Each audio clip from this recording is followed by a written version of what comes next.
Hey everyone, I'm Greg Lambert with the Geek and Review, and I'm here with our friend Nikki Shaver from Legal Technology Hub. And Nikki, you have a new premium content layer out with the litigation case management. You mind giving us some insight on that? Yeah, absolutely. Hi, Greg. Hi, everyone. So, one of the interesting things over the past year is that when generative AI first launched into legal, we saw a massive uptake of solutions in contracts and transaction management, as well as the broad AI legal assistant solutions. It took a little while for litigation to follow suit. But for those who have been listening for a while, you'll know that sort of midway through last year, we saw a massive rise, all of a sudden, kind of an explosion in litigation solutions. And that's been really exciting. A lot of things coming out that really go beyond what was available pre-Gen AI, things that can manage facts and provide you with insights into where there might be inconsistencies in testimony, all kinds of tools that, frankly, I wish I'd had available to myself when I was a litigator. So we, as many of you know, we publish what we call premium categories on Legal Tech Hub. These are collections of really in-depth content that allow buyers to review solutions in a particular category, evaluate them, provide the tools with which to evaluate solutions in that category. And good news is that in May, we are launching our premium category for litigation case management solutions, including a lot of these newer generative AI driven solutions, as well as some of the incumbents that now have Gen AI features. So log in to legaltechnologyhub.com. And if you're a premium subscriber, you'll be able to access all of that good content around new litigation solutions. And if you are not yet a premium subscriber, you can reach out to us. And you know what? You can easily become one and access that content. Well, thanks, Nikki. It's good. The litigators has always felt a little left out on the AI tools, so this is good Yeah. news. Yeah, exactly. Now they get to catch up.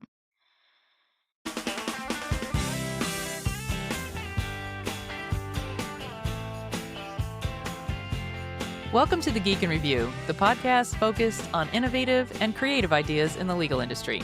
I'm Marlene Gabauer. And I'm Greg Lambert. And today, Marlene, we are joined by Lennie Nuara, who's co-founder of Flatiron Law Group and a nationally recognized authority on technology, internet law, cybersecurity, privacy, M&A, and complex commercial litigation. I'm sure there's a longer list than that. There is a longer list. He does it all. Lenny brings a rare mix of lawyer, operator, technologist, and problem solver experience, from rebuilding a law firm's technology infrastructure after 9/11 to helping launch regulated trading platforms and now building an AI first model for legal practice. So, Lenny, welcome to the Geek and Review. Thank you. Thank you both very much for having me on. Uh, Well, I remember when we had Conrad Everhard on, the co-founder. He would constantly refer to Lenny did this, Lenny did that. So it's great to see the infamous Lenny on the show here. So, but when Conrad joined us before, we talked a lot about Flatiron's flat fee M&A model and how it was challenging the traditional big law pyramid.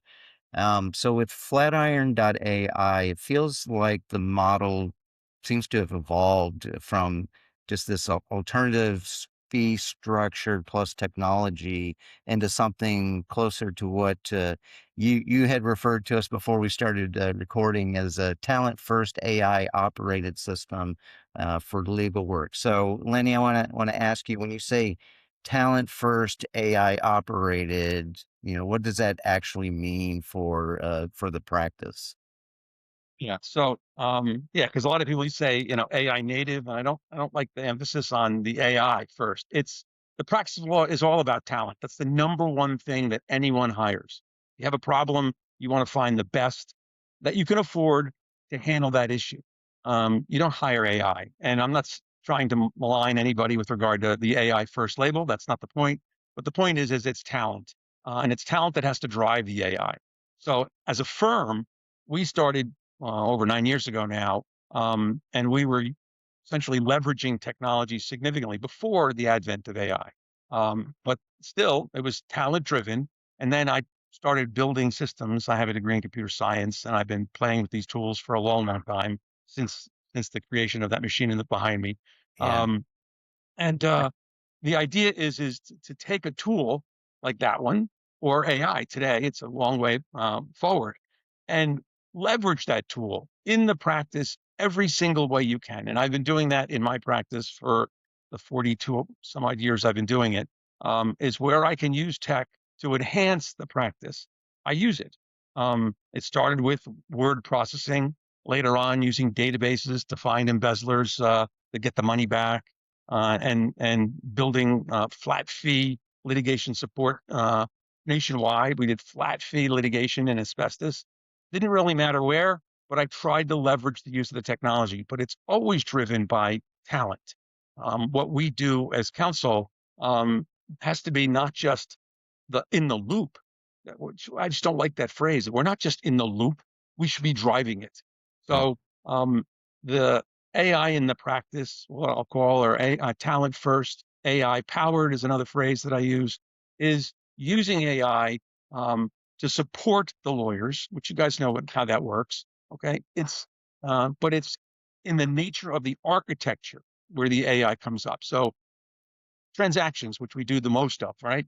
Complex transactions, M&A is our first area, but we do other complex transactions, software development, commercial agreements. And we always say, okay, well, what needs to happen in this deal? There's a repetitive aspect, and we'll talk about that later as we dig into this, but there's a repetitive aspect of things. Well, we don't have to type anymore the same way we used to. We can generate things. We can essentially break things into pieces and use AI to analyze that. There's a variety of things that are available. And the AI is an absolutely fantastic tool. It's also an incredibly dangerous tool. In the wrong hands, like a Lamborghini in a 16-year-old's hands. It's a great car. It's not the car's fault that it wrapped around a tree. It's the kid I don't know. that I know drove some it into the tree. 57-year-olds that probably shouldn't be driving down the field. So it's a tool. It's a great tool. And if you use it, so within our firm, we're taking that tool, which we started with paralegals 9 years ago. I was using paralegals that were not really paralegals. I called them that, but they were honestly stay-at-home moms that did things remotely for me and built out my database on every transaction we did. I would extract data from every agreement or every document, every invoice, whatever, with people typing and people reviewing, and they cost $35 to $50 an hour versus what it would have been within a firm for a client. And we just rolled that into our flat fee, and that was an example of architecture and structure and workflow that didn't even have AI. And then as AI came into being, and by the way, it was that manually, then it was done with databases. We used a lot of different tools that are commercially available, and now AI just feeds that whole process with, we'll call it higher horsepower, the Lamborghini level, which is great. Yeah. And just for the people that are just listening to this, the machine behind Lenny is an old Osborne. I think they call it a portable computer, right? Or Yes. that's Yes, it was and 25. It still is Portable. 25 pounds. yeah, And I had the 37-inch sleeves to prove the fact that I carried it through law school. Okay. yeah. I honestly do. My sleeves are 37. And it's just an example of a tool that was used in my practice early on and actually in law school. And AI is another tool. And it's a wonderful addition to our portfolio. So, Lenny, let's talk a little bit about workflows. When you talk to people, at firms, it seems that, they're trying to bolt AI onto an existing process. So, it would help me, do my diligence memo. It helped me do a contract summary. It's helping me doing drafting. But, Flatiron, as you've noted, like is starting from a different place. You're redesigning M&A workflow around the assumption that AI is part of the matter from intake through closing.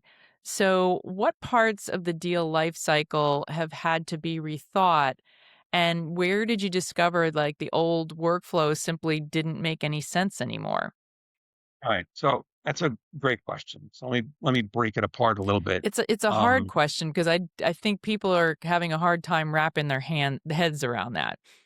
All right. So let's do some level setting. First thing, we didn't rethink like deal team strategy or negotiation shortfalls or what the read is on a counterparty or, You don't what the have calibration you of don't risk have is. their agent talk to your agent and, Yeah, no, just come up I with do it. not. As a matter of fact, I wouldn't even want to try to create another agent of what is Conrad, my phone number, which is If that anybody would knows be, Conrad, like, that's really funny.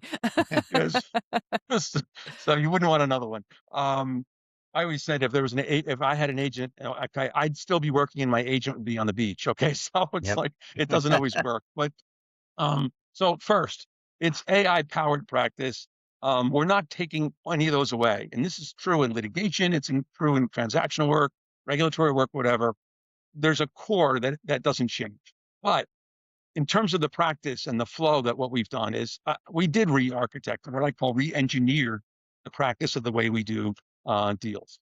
And so from the very, very beginning in our workflow, we break things into smaller pieces. So for example, due diligence. Most of the products that you see out there focus on analyzing the due diligence, what's in. We start even before that. We get the diligence on behalf of the clients, buy side, sell side.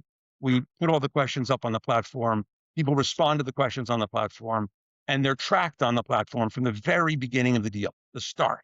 And so immediately we have all this data with regard to what's done, what's not done, who's done it, what documents relate to what questions, and then we take those documents and we burst them and we extract data from every single document. No different than what I did with paralegals 9 years ago. We're doing that now with AI and HI, but it's human driven. The lawyers pick what they're worried about, what their issues are, how to extract, and they always view everything that happens in pieces. One of the things that we don't do, and we'll talk about it probably a couple times, is we don't boil the ocean. We don't throw all the documents into a database and say, okay, search this, search that. We break things down from the very beginning. There are areas, categories, subcategories, topics, the questions, the documents that relate to that stream, and then we break those down into the individual clauses or elements that are part of that request and those documents and so on. So it's small, small, really small, tiny, microscopic, all the way down, so that you're not at the word level, but you may be at the sentence or the phrase level. And now you have data points on all of that. And now you can start to build essentially answers to things like requests, um, reps and warranties, closing checklists, and so on. So yes, we redrafted or recreated what we do, when we do it, and how we do it from beginning to end. So it starts with the diligence, not the diligence documents, the actual creation of the response to the diligence, through to looking at that diligence to generate reports, helping the client essentially produce a report that might respond to which contracts can be assigned or can't be assigned or need consent, to other touch points that maybe, oh, these are very valuable customers and so on. All that used to be done by humans, and it still will be, but in a very we'll call it a sliding scale. But the more volume there is, you may use more AI to extract all that stuff. If it's a small case, you may not use a lot of AI, just a little bit, because there's not a lot of documents. But on average for us, it's 500 to 1,000 diligence questions per deal. And Mm. that used to be handled by a lot of human talent. We don't need as much of that anymore. That's not a bad thing. It's just a different thing. No different than the mechanization of any manufacturing line. They used to build cars one at a time. They used to build houses one at a time. Now they're being automated with regard to construction of homes, constructions of buildings. You bring in equipment, you can do it faster and better. Some of that early class might be displaced, but ultimately they'll be pushed off to do other things and other things well. It sounds So like that's just an what example. one of the things that you're doing that I know Marlene and I talked a lot about that firms still struggle with is you got to start with a solid set of data to work with. And if you start with really messy processes and data, you're going to, amplify that messy process and that messy data Yes. rather than clean it up. So, I mean, it sounds, even though that's, you're doing M&A, you're doing the due diligence and you're breaking down in pieces, and you can apply that to pretty much any practice. And that's something that I think people need to understand, kind of wrap their heads around, how to break that into those pieces and clean that up. Yeah, and it flows absolutely. It flows specifically from the talent, right? So I did work. A friend of mine is in the financial services sector, not legal at all, and he saw what I was doing years ago with regard to databases and extracting data from documents. I called it turning documents into data, and he hired me on the side in a not legal capacity to help build a database for them where we were extracting the data from all the reports, the analytics that they were generating within the firm. And it gave them a view of something that they never had before. And it just took some time. I needed their help. I said, well, what's important to you? What are you looking for? Oh, well, we're trying to find this report we did and that and this, and they're all buried in, 30 years of writing reports in the financial services sector. And it's the same thing that we can do as counsel. There is data in all that we do, data in terms of the steps, but data in terms of the things that we're moving around, the words, the paragraphs, the documents.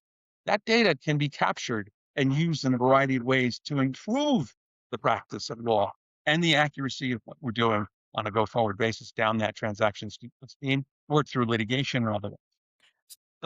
So one last piece of that. So Sure. it required taking a step back, and the step back happened in the following manner, right? Conrad was doing deals for his whole career.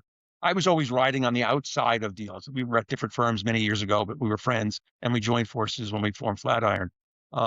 He's like, "Hey, Lenny, can you help me run these deals?" And I'm like, "Okay, I got my practice, but I'll help you do the M&A stuff." I said, "Yeah, we're gonna quote flat fees." I'm like, "Okay," and then I looked at the way he did it, and it was incredibly inefficient because they would touch the documents once and then touch the documents again, then touch the document. And so, before the LOI, then after the LOI and the diligence, then during reps and warranties, we look at the documents again. Then we look at them again for closing checklists and then post closing integration. I'm like, this is nuts. You're going to go look for that same document 4 times.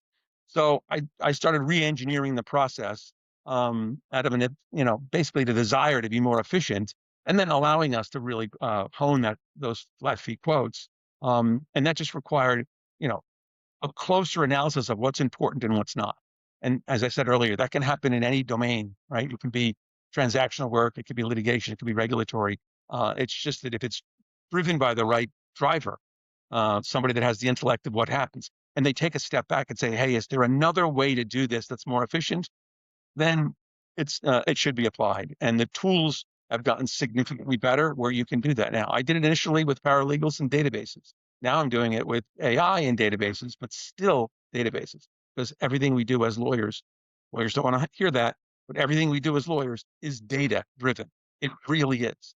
It's we're not significantly different than the street. I used to work on Wall Street, but we're not significantly different from that. Well, I mean, so far in all of this, I mean, we touched a little bit on the periphery about what you're doing with the AI, but really, a lot of your foundational work here was, again, cleaning up the data, getting your processes right, understanding how many times you need to touch a document, and reducing that overall. So as you've developed this M&A tool around that style of model, now we want to understand, how do you bring in the AI part of it? To, I mean, are you looking at uh, kind of compacting the different steps, or how are you throwing the AI at the process that you've already seem to have made very efficient? Okay, so in the first instance, there are different ways to use the AI. So I wouldn't lump it to say it's all AI. It's AI in this style here, in that style there, and another style someplace else. So, for example, you can use AI to deduplicate, for example, all the due diligence questions. In the 500 to 1,000 questions, I guarantee you there's like at least 10 and sometimes a 30% overlay, which is nuts. And I've had clients literally just collapse under the weight of that. And so just deduping things. And actually, I have a scale, and the scale runs from exact matched to similar to not exact, but still on the same topic, and so on. and I can present that, and then I push it back into the due diligence layout that we have, so that the buy side sees, oh, by the way, this is the same question you've asked now 4 times, but it refers back to this question, and so our answer is going to be different. But then everybody can see that, and they see the numbers. So that's one way. If you're drafting documents, it's another use of AI, much higher risk profile than finding duplicates, right? If you miss a duplicate, okay, someone says, oh, damn, I got to answer the same question twice. Okay. Or if you point to something as a duplicate and it's not, somebody comes in and says, hey, no, they're different questions, so please answer them both. Nobody so far has said, please answer them both, even though they're the same. Usually we just point them to the other answer. But if you're drafting, or if you're doing contract lifecycle management, you're doing review, or you're trying to go against a model like a playbook or something like that, the risk is significantly different. And you have to know that you're using the tool differently for different things. So in the first instance, we apply AI wherever we can. It's the very simplest thing of organizing the information during the due diligence process of collecting and analyzing. But then as you go further downstream, you have a higher risk value that you would place on a potential mistake, or the misuse of the AI. And so I look at that as still very valuable, but how do I use that? So we use that tool, AI, from, let's say, comparing clauses, or using the tool to help draft a version of a document, and we evaluate that the lawyer that's working on it can look.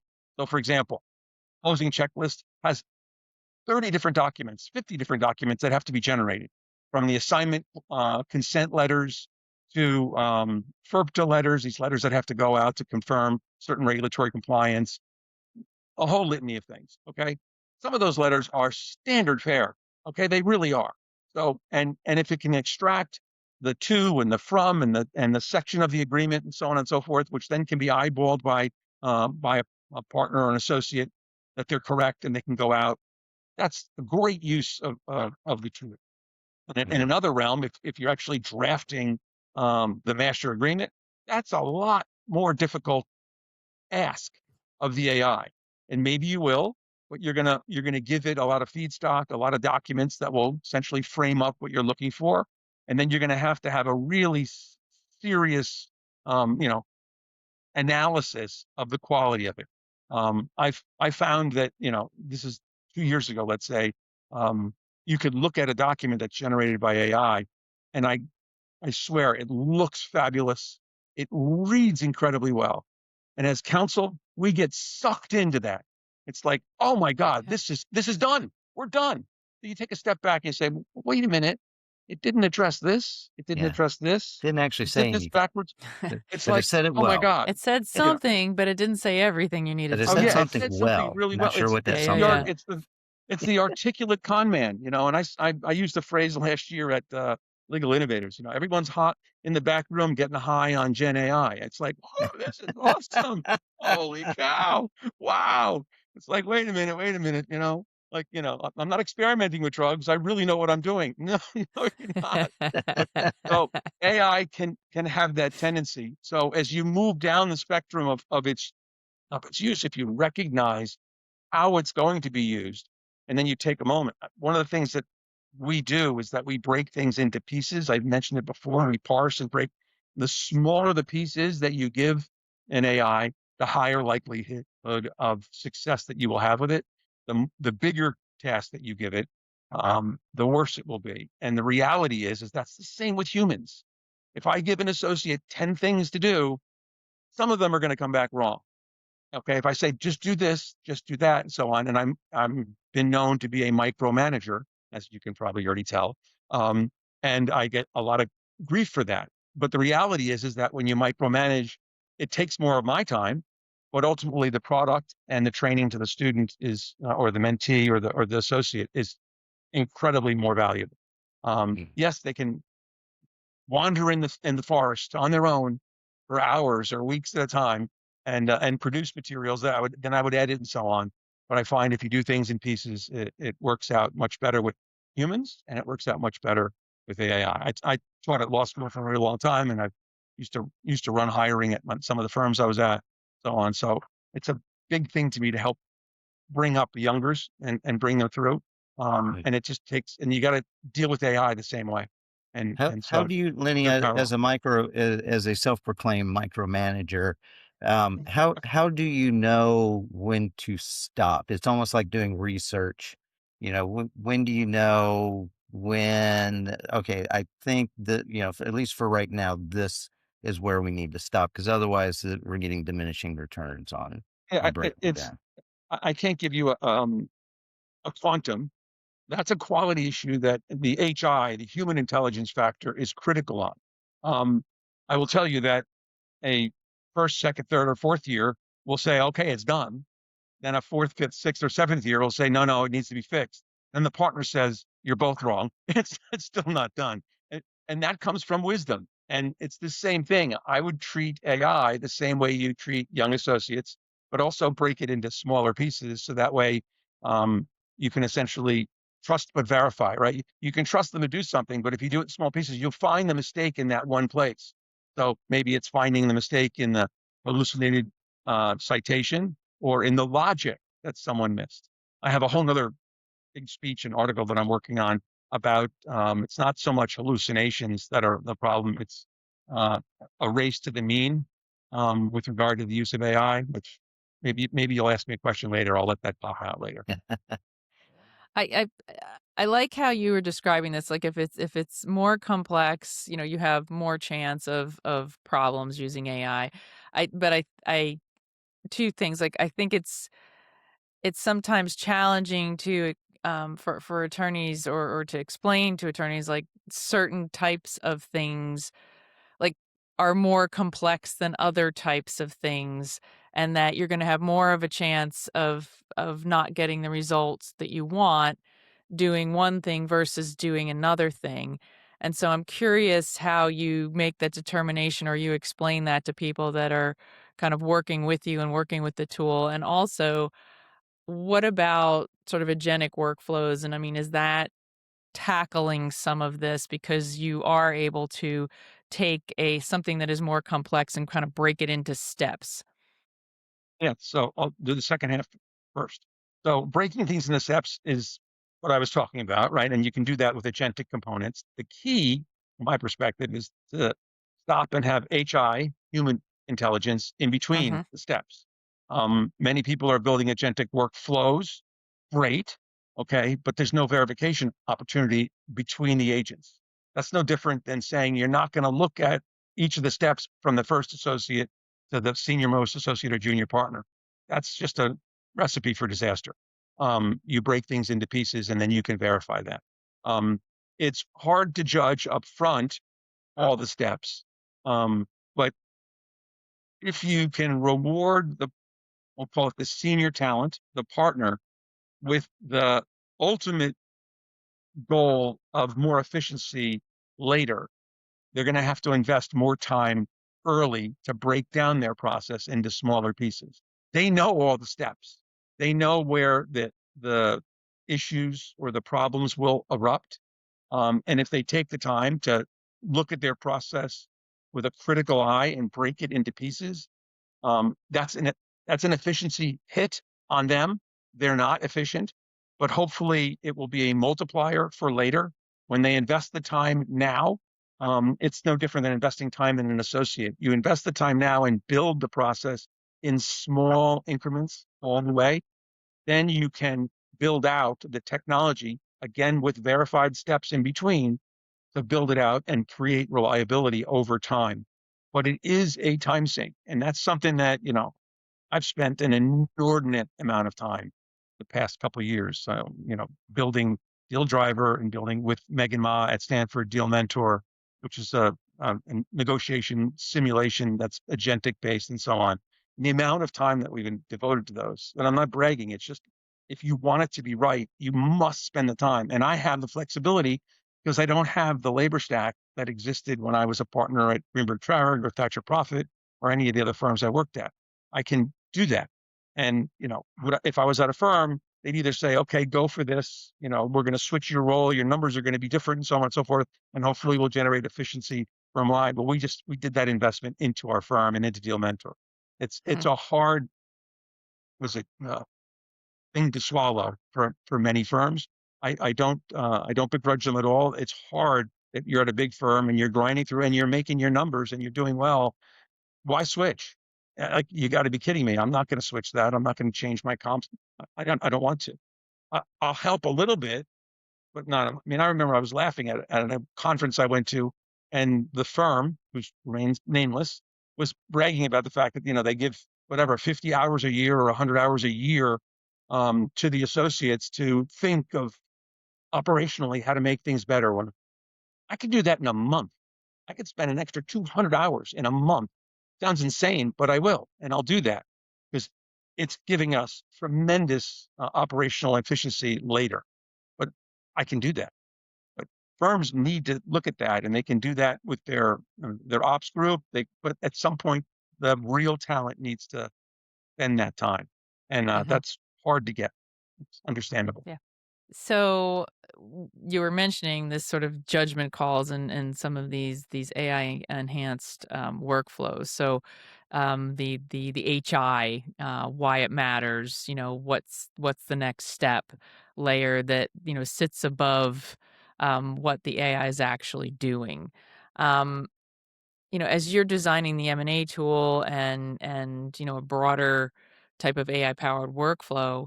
Um, I know you say that people know, like, seasoned practitioners know what the steps are, but also you're saying that sometimes it's hard to figure out the steps. And I have experienced that too, because it's like it's in your head, but when you have to sort of document each step, that is a little more challenging. And then at that point, when do you decide, AI can take the first pass, and then when does human judgment, have to step in? Like, where are you going to draw the line between the AI assisted execution and where the business judgment comes in? I think that's again, it's a great question, and I'll keep going back to it's in parts, right? So, uh, and by the way, a trick can be if you spend time with a lawyer, they want to, no, I'll throw myself back into the old days. They want to just dictate out, okay, the flow of a deal from beginning to end, see it written down once, just dictate it, um, or tell it to someone and that they can take notes. Okay, do it a second time, let them fill in more, do it a third time. Okay, now put that into AI and say, write out this process and show me the steps in the process. You can put that into the AI, or then it'll give a 10-page or a 20-page list of the tasks that have to be accomplished. And you keep feeding that. That's not a risk event. Someone now can look at that, whoa, and say, oh, but they forgot this, they forgot that, they forgot that. Lawyers are really good at finding a problem with your stuff, not telling you in advance what the problem will be, but reacting to something on paper. So that's just a little trick that I use to force myself to saying, I know what I want to do. Bang, bang, bang, bang, bang, bang. I'll get 5 things, and then I'll put it in the AI, and then I get 30 back. And I'm like, oh, but you missed this, this, and this, you idiot. You're useless, Mr. AI. And then I put more in, and all of a sudden the AI, because they're sycophantic, will come back and say, "Oh, good catch. Let me add those ideas now," Oh, which is well done. it's a You're wonderful right. experience. But You're they right. There are suck up 10 to us R's so in much. strawberry.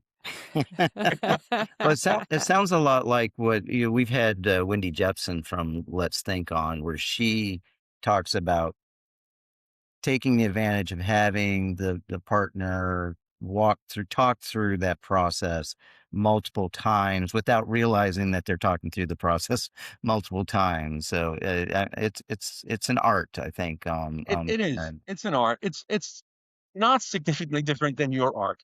Okay, in interviewing me. Okay, you guys spent some time in advance, things that you wanted to cover. You wrote it down. You created your outline, and now you can ask me the questions or preparing for a deposition. They know what they have to get to. They got to nail Mhm. things. Okay, I remember the early deposition I took. I didn't even go at all into the concept of damages. All I did was focus on liability. And the partner said, "Well, okay, and so what were their damages?" I'm like, "Oh, I didn't get into that. I was a second year associate taking one of my early depths, and big lesson to learn. Okay. You can cover it all, right? But you got to think in advance. So you'll do that, break things down, but then applying the judgment of what you use for what comes down to, well, what's the risk factor for that? As I said earlier, right? The risk factor for deduping something is significantly different than the risk factor for drafting the indemnification provision with regard to an M&A deal, or with regard to, let's say, the risk profile, and that will have an impact on the reps and warranties and the disclosure statements and so on and so forth. The drafting of those things are critical. And yeah, you might make something do a first pass. It's very easy for some partner to react to the first pass. Great. Or even an associate can react to the first pass and so on. How do you pick where those issues are? It will vary significantly. I can't give you a magic wand and say this works. And I know the AI doesn't. I know it's a good first pass on many, many things, even a second or third pass. I can, I joke with my wife, I can say Claude is like the greatest associate I've ever had. Never complains, it's never late, always on time, delivers things in minutes, not days, and so on and so forth. But it's imperfect. And I accept that. That's okay. And it will not make the judgment call. It will not. It will make an offer to me, but I just treat them as an associate. But the deeper risk when it comes to drafting isn't hallucinations. I don't care about hallucinations. That will ultimately clean up over time. It's conformity. It's this constant, all the models are converging at the lowest level of commonality. So you'll get what everyone else did. That's not what you Yeah. need in your It, deal. I it said will in it the will very own beginning, it will own the mediocre. So yes. Yeah. And that's a much bigger risk. Okay. Now you're essentially abdicating your responsibility as counsel to constantly give your client what everybody else gave. You have leverage, and both sides have leverage. The buyer wants to buy and the seller wants to sell, but there are points that are different for each one of them. One of them might say, I don't care about the indemnity. I know my cap table is clean. I don't care. I'll indemnify you up and down, left and right. And yeah, we had a cybersecurity breach, but I know what the breach was, and I'll indemnify you for that. I just have that. That's happened to me, numerous times with clients. And say that's fine. And all of a sudden the buyer's like, oh, okay, the full value? Yeah, sure, the full value of the transaction. I'll indemnify. Okay. So that is a judgment call, right? But you can do that on a item by item basis later on in the transaction because the risk gets higher and higher and higher all the way through. Yeah, an early problem, in use of AI, it happened. But when it comes to drafting agreements, okay, and producing output, you can't expect the machine AI to leverage your client's position. You might say to it, hey, we are going to take a hard stance on X or Y or Z, but you have to drive that. Again, talent first, okay, and then AI second. Um, Essentially, you're never going to get the tall blade of grass out of an AI. You're going to get the nice, smooth Augusta level golf course. There's not a single blade of grass too high or too low. They're all the same. Marvelous. That's pretty, but that doesn't help your client. Okay. You'll give up on certain points. You'll have to get others. Some clients will walk away. I have people that have walked away from deals. And that intelligence, that wisdom really changes the use of your AI. If you recognize it, an associate won't, maybe some, but most won't. And partners that, are time pressured might not see it instantly. When they take a step back, take a breath, and then they read the output, they'll be like, oh man, this is slop. This is not helpful. And the problem is that and my role is often, okay, you're right. It's slop right now. Let's let's go back and ask for more pointed answers on X, Y, or Z, or pointed drafting on X, Y, and Z. And the slop then becomes better. The point is that the device AI writes really well, yeah. but it just doesn't know what to write. So if you say, give it to me, it will give you the standard. If you recognize the standard is not what you want, then you have to drive it to give you in nice prose, but you have to tell it what you want to drive for. Are you giving it like playbooks to help it get a little better at the mediocrity? I'm not a big fan of playbooks because again, that's another version of mediocrity at some level. And two, we're not a corporate, we're not an enterprise. Okay. If I was representing the same client all the time, I might revert to that. but that's just not what our practice is. Yeah. The deals are somewhat unique all the time.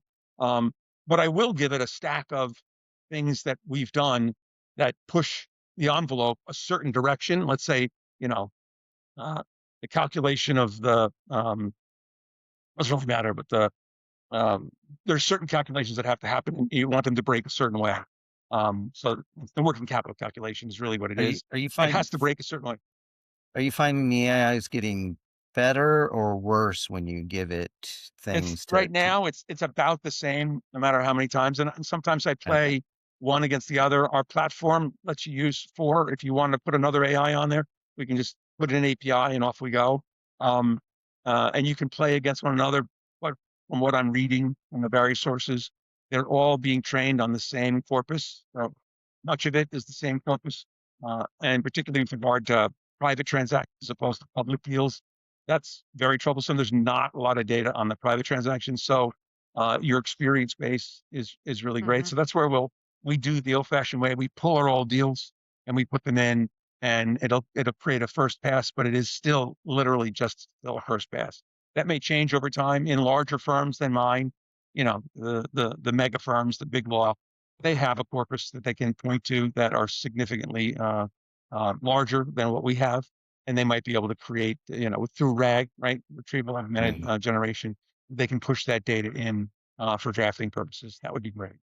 So with Flatiron, I mean, do you have since almost day one, you've looked at putting pressure on both the billable hour and the staffing pyramid style that you see in big law, and it's kind of interesting because right now everyone in big law is talking about how they're anticipating a change in the model, but at the same time, they're now recruiting 1Ls before they even take their first year exam or first semester exams. So it's almost like they're doubling down on the existing model while knowing that there's a change on the horizon. So, w- how do you see the I guess with the M&A practice specifically, is there like a new apprenticeship model? How are you seeing the industry bringing along, new not just new talent but existing talent, as the models seem to, to I think they're gonna change. They're gonna have to. I think. I think they will. In the first instance, we are extremely lean as a firm, right? We don't have associates. We will bring them in. There's lots of talent that the big firms have trained for us that are sitting that don't want to be in the big firms for a variety of reasons. Usually, we don't bring in very young associates, but lately I've been um, building, at least internally, a model out where we will start with. Um, Basically the idea is, you know, what is it? A barbell. You'll have a ton of senior talent here, and you have a ton of very young lawyers here. And in the middle, you may have a thinner path. Um, the young side, at one sense, let's say zero. In other words, they're not in law school at all, and but with 1 to 3 years. So you have talent that you can utilize that are smart people, but didn't want to, you know, drop $100,000 or $200,000 for law school, but they're very smart. Okay, and you can call them paralegals or whatever. Um, and I think we can build a model with, at least I've done it on paper, and I've had these people working for me, the paralegals that I've used, and it worked out quite well before AI, where you spend the time letting them essentially trudge through the mud, doing an amount of work that is um, something that will give them an understanding of the legal issues or the things that they need to spot, and they spend time not on AI to do those things. Okay, so they have to walk through the mud and get dirty and and sweat it out.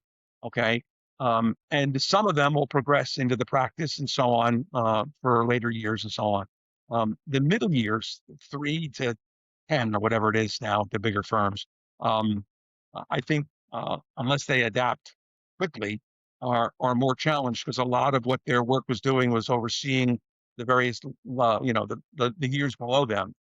So I think if we spend more time at the front end training, and we have our deal mentor tool that we did with Megan and other methodologies where we train the very earliest ones, but you train them, I'm sorry, the old fashioned way, where they're not dependent upon the AI so that when they are using it, they can learn from and take some of their hard earned knowledge and wisdom and then apply it and use it to oversee the AI that they're using. Now, you can apply what I just said to fourth, fifth, sixth, seventh, and eighth year lawyers now.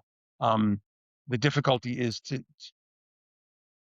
break them out of the mold that they're in now, which is the traditional pyramid. And that's a risk issue that firms have to face that they don't want to. But firms don't like flat fees because there's risk, but we take it all the time. I don't care. And so, I don't make as much money. I make this versus this, but I still made this. Okay. So it's just the height of how much, and how we value our time and so on. So the flat fees at big firms are harder to do because no one wants to stick their neck out and take risk that the 1,000 hours that they build across 7 people really was replaced by X. And now what are they going to do with those bodies? And what are they going to do if in a variety of ways? How do they handle? Hey, you don't have the 1,000 hours, so but you finish the deal. So you don't have the hours. The hours weren't billed. Am I going to get compensated? That should drive them towards a different fee structure. But right now, it's very, very difficult to. It's very difficult to do a U-turn in Queen Elizabeth II. Okay, you can't just turn around. The steamship takes a while to turn, and I think that's a problem. But again, it's Lee, I got an people hire unrelated. Well, talent. I got a semi-related question to this, and I think it's one of the things that I've been talking with other firms. When it comes to AI, I think the last couple of years there hasn't been too much worry about the amount of money that we're spending on the AI tools. But I think you are probably seeing it as well, that the token costs are in the amount, especially as you may be throwing more agentic processes in there. I mean, there's some software companies where people are spending as much as their salaries in just token cost. So are you somewhat afraid that you're just shifting price, cost of an associate over to the cost of the tokens, or is that something you're thinking about? Well, yes, I definitely think about it. If you were to go on Deal Driver, there's actually a tracking of the cost per clause, per model that you're spending. So you can call up that you looked at document X and you can see that you've ran 14 different agentic flows and what the cost of each run is for the clause in that one document. And then there's an aggregate of what your spend is across the full document and then across the entire stream of all the documents. And the reason being is that, again, I come from a long time ago where legal research was incredibly expensive. And on a weekly basis, maybe when I first started practicing in 84, actually, no, 86, because the first firm I was at didn't have Westlaw or Lexis, but I got to a firm in 86 and they did. And for a couple of years, there'd be a partner running down the hall screaming, "That 4-page memo cost me $9,000 because of you. What did you do?" Because they didn't know how to do Boolean searching or so on and so Yeah, forth. And I've never forgotten that. And the cost of a tool is part of the economics of the transaction, how you quote. So we track it literally to the clause, and you can use any model you want. You can use you can use 3 different models on the same clause to do compare. And you can track all that. And the reason is exactly what you just said, because I see the change. Now, my experience has been, at least the past 2 years, the token cost is going down, but the yeah. usage of how many agentic events that you have is going up. So I wanted to track that, and it's been fine so far. It's not out of line, and I do believe overall it will be significantly more efficient than the people doing that work, whatever that work is that we assign. Significantly so, like by an enormous factor. It's like 100 to 1. But it's still, you have to recognize that that's a cost, and many vendors do not expose that. They just give you a bill, and it's, oh yeah, you used our platform, and your AI upcharge is, and Yeah. you have no way of knowing, was it Marlene, was it Greg, or was it Lenny, or someone else that did that? So, It was Marlene. It's like I'm listening to him and I'm like getting flashbacks of the many conversations I've had with people about like, yeah, you Your spent this much money to your do this. Westlaw It's like bill because was you didn't know what you were $50,000. doing. right, and it matters. It's the idea is to give people all the tools necessary to be more efficient, not just this blanket. Oh yeah, throw everything here, get an output there, and know where we're going. It's going to change. It's changing every quarter, let alone sometimes every other week. But I mean, honestly, it's ramping and it's great. I love tech, but let's recognize what it is. It's a tool, and let's manage that tool and our talent, and then produce better results. So Lenny, you mentioned monoculture a little bit earlier. Can you expand upon that a little bit for us? Yeah, and I think I touched on it a little bit. It's the model monoculture is basically saying that all the models are pulling a significant amount of their content from the same sources. Example, they're all looking at the Edgar database from the SEC for contract clauses. Yes, they can have others, but most of them are not. And over time, if you're drafting based upon those, it's a drive to mediocrity. And if you don't recognize that issue, it'll bite you in the ass at the end. That's the problem. Is that, oh, okay? You think this is a good example? This is a good document. As I said, it's written well, but or that's market. Okay, but you don't want to be market. You want to use your leverage in your deal. It's a way of thinking that we get paid for. Get me the best deal you can get based upon my circumstances. Don't get me what's standard. Now, in the VC world, for example, there's the NVCA, the National Venture Capital Association, that has standard agreements. But if you look to see what's actually done on those deals, they're all tweaked. They start with that, but then they all tweak them. And they're not all filed, by the way. Some are, but they're not all filed. And so this concept of all the models giving the same answers. Yes, on our platform you can actually run different models and different versions of the producer. So various versions of Anthropic, various versions of OpenAI, various versions of Gemini. I usually pick the best one and just spend the money, but but you can pick and choose what you want to do and see what results you get. But you want to see some cross, and you want to see differences. And if people aren't cognizant of that, I think it's a greater risk to our wisdom. Our biggest issue in our practice is our wisdom is our value. Our talent is our value. If it's just cookie cutter stuff, well then fine. You don't need super elite lawyers. It's truly cookie cutter, and you don't want to be working on that work anyway. I think all of us are at firms that are doing more difficult work than many other firms. It doesn't mean that the other firms are unimportant. They aren't, but they don't need to be spending at that level. There's lots of other issues. But if now all those big firms are reliant on, LLMs models that are all pulling from the same base of agreements, and you're expecting them to give you the spin that you need, don't expect them to give you what is flat, mediocrity. And mediocrity might be okay for certain clauses, but not for most. It might be fine for, getting an assignment letter, out to the landlord to get their consent on something. Okay, there's no risk there. Does it ask for consent? Does the person sign it? Yeah. You might want to stick in a couple other clauses. You don't want to miss that issue. This monoculture thing is, people call it model monoculture. I'm not sure I really love the word, but I adopted it because it's out there. There's research that's been done that says that people are missing this completely. There's research from Stanford and other places. I think it's called, there's two labs that I'll get a lot of information from. Dr. Megan Ma's lab, which is Lift Lab at Stanford, and then I think it's Reg Lab. I forget. But Stanford's got some great stuff. Some of the other schools have it as well. You got to be looking to see where the models are, and because that's basically the associate pool that you're pulling from. You hire associates because there's a spark or something in them that you really wanted. You don't just say, "Give me a first year, give me a second year." That's not what you hire. You hire somebody for that spark that you see that they're really going to be good. They wrote something creative. They write really well. Okay, well, the model can do that. But they wrote something that I didn't expect. I used to look for the fire in the belly of the associates that I was interviewing. I wanted to see that fire. If I didn't see it, I'm like, great kid, great statistics, great grades.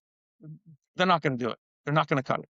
Um, So, Lenny, you actually got a little ahead of my next question, but I'm sure that I know you're a huge reader, you're a huge ingester of information, you're a lawyer technologist. So, you mentioned a couple things that you go to for staying ahead of the business of law. But what are maybe some other go-to resources that you use? So one of my favorite things to read is The Information, which is a newsletter from Silicon Valley.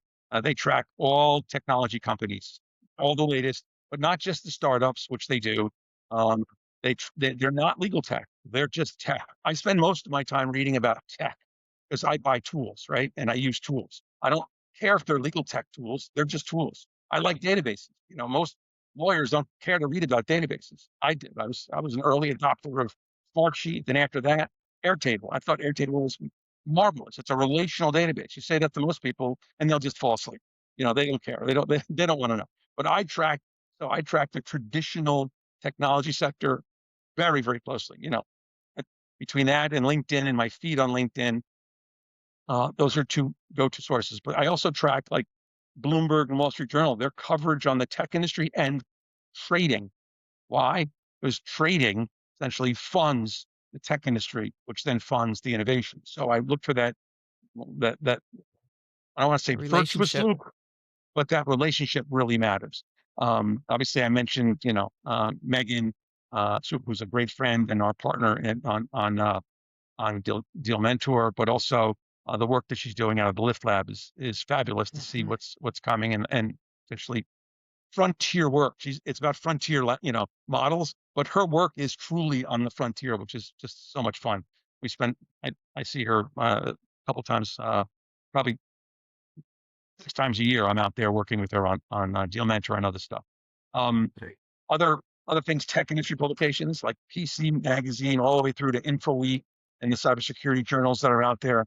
And then the more mundane for the legal profession, I look to the sanctions ethics litigation where someone hallucinated, the letters on law.com and others that what happened to the unnamed top 5 law firm recently with their filing with hallucinations in it, and the other ones that were down in Alabama and so on. Those are informative. I find it laughable, though, that they're complaining so much about hallucinations. Do you know that early on for email, that sending an email was a violation of the ethics Oh yeah. opinion, Yeah. which I was Yes. just like laughing. I was like, when I saw that, I'm like, oh my God, you people are so far. Look, I come from a world where there were these. Remember these things? Okay. Yeah. This is what Five and a fed quarter I machine like that brains. you disc. have them Wow. handy Of course I do, because it's right behind because me. you need it for Yeah. you So, need it for that. Feed that right into your but Osborne.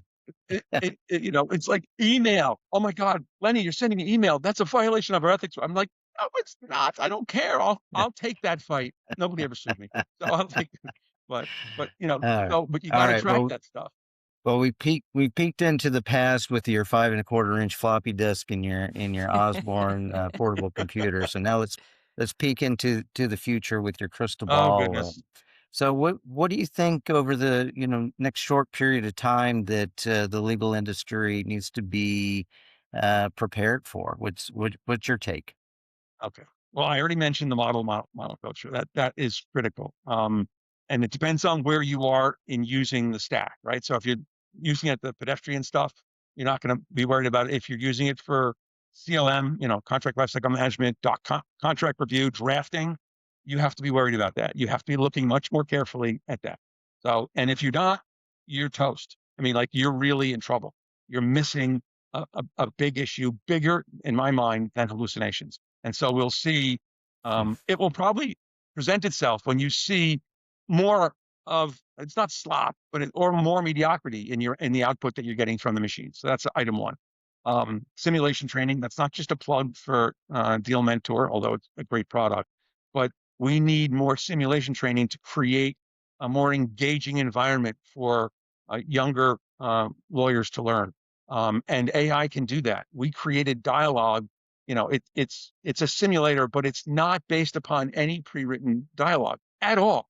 Okay, the dialogue comes from a language model, and it's innovative beyond words. And we should see more of that. Hopefully, just everybody will buy Deal Mentor, but I'm not here to sell that. The point is that you need that kind of inspiration to get people to really learn better, because otherwise we're going to be skipping a chunk of years and leaving them behind, and we don't want that.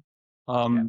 Private equity is going to drive the spend at law firms because they see this innovation. They'll push harder than the enterprises will, although enterprises will push, but private equity will push even harder. They're much more expense focused, and they're going to Mhm. say, why are we spending X, Y, or Z on counsel for whatever it is, any kind of operational expense of lawyers, when they know they're using it to write, essentially memos on multi-$100 million acquisitions. They can do that. Why aren't our counsel using that? And so that will drive a spend cycle that's going to compress the big firm ability to bill, and then maybe they'll switch to flat fees or otherwise. And then, I don't want to say the pyramid breaks, but the pyramid, you may use those bricks in not a pyramid style. You may have silo, or I said before, barbells or whatever. I think there has to be a change there. It's going to change. AI is going to absorb a lot of junior level work. The only other thing that might happen that will ameliorate that is just the nature of the practice of law. When I started practicing 40 some odd years ago, 84, there was nowhere near the amount of regulatory practice as there is today.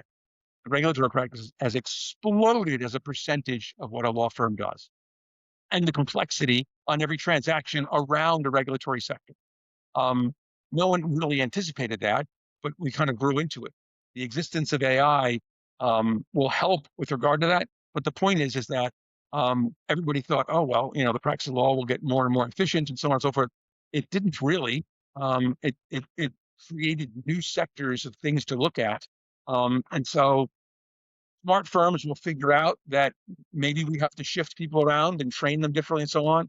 I don't think they're going to break, but what people do and how they do it is definitely going to change. And the smart firms will figure out how to repurpose people in different ways, change the dynamics and so on. But I think if they continue to do what they've always done, which is put talent first, smart minds will figure out how to deploy that talent with the right tech. I'm not trying to undermine or speak poorly of tech, because obviously I love tech, right? Okay, but that's where it will go ultimately, is that if they're smart, they'll adopt it and use it properly and successfully. And if they don't, then the dinosaurs will die. I mean, although the dinosaurs did rule for, a couple of 100 million years, and They we've they only had a been good here for run. Had Mm. a so anyway, so All right. Well, Lennie Nuara from Flatiron Legal, I want to thank you for coming in and nerding out with us today, and showing us some of the old tech, and then peeking into the future with us. thank you Yeah, so, thanks, so Lenny. much. I really appreciate it, Greg and Marlene. It was really a fun time.